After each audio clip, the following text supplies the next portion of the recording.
So if you want to go with me, start in Matthew 13, and I'm going to run through the New Testament with you and just show you some of the dimensions we're supposed to stand against. We're supposed to be aware of, we're not supposed to be afraid of, we're supposed to resist everything Satan is doing. Now, what is Satan doing? One thing he's doing is he sows tares in the church. You say, what? Yeah, not everybody that goes to church, not everybody that says they belong to Christ do. That's part of Satan's plan. In fact, Satan is far more active, I would put it this way, with a backward collar on, than he is down in the red light district. The red light district, the drugs, the crack houses, prostitution, and all the murders don't really need his help. That just kind of is fallen humanity's way.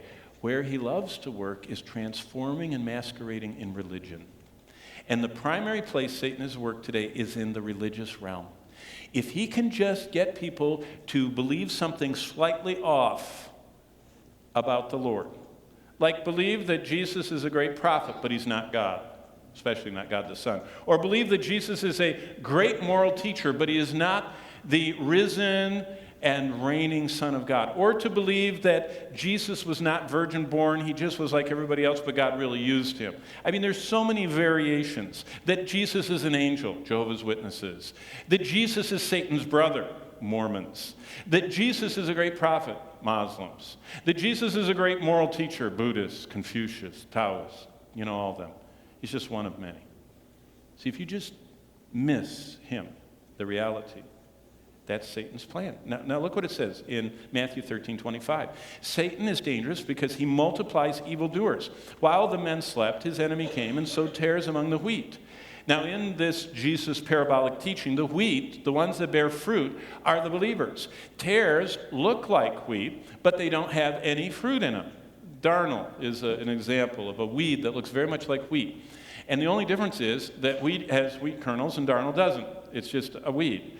And side by side, growing in the church throughout all the ages, do you wonder how there were the Crusades and all the murder and pillaging and raping and everything that went on in the Crusades? That emanated from the church in Europe.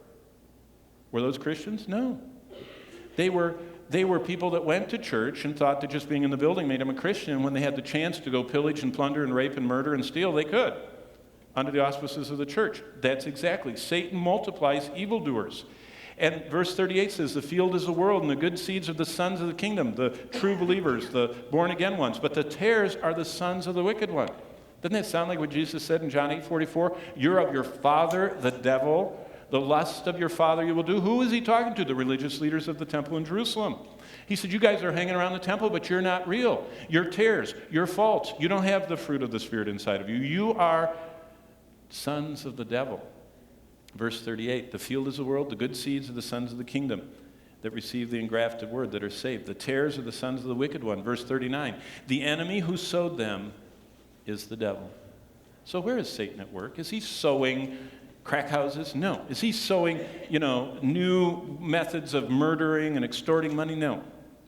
He's sowing into religion and trying to promote religion and trying to, and you know the history of what has gone on, all of the horrors of organized religion that does not acknowledge God, his word, Jesus Christ, or his work on the cross.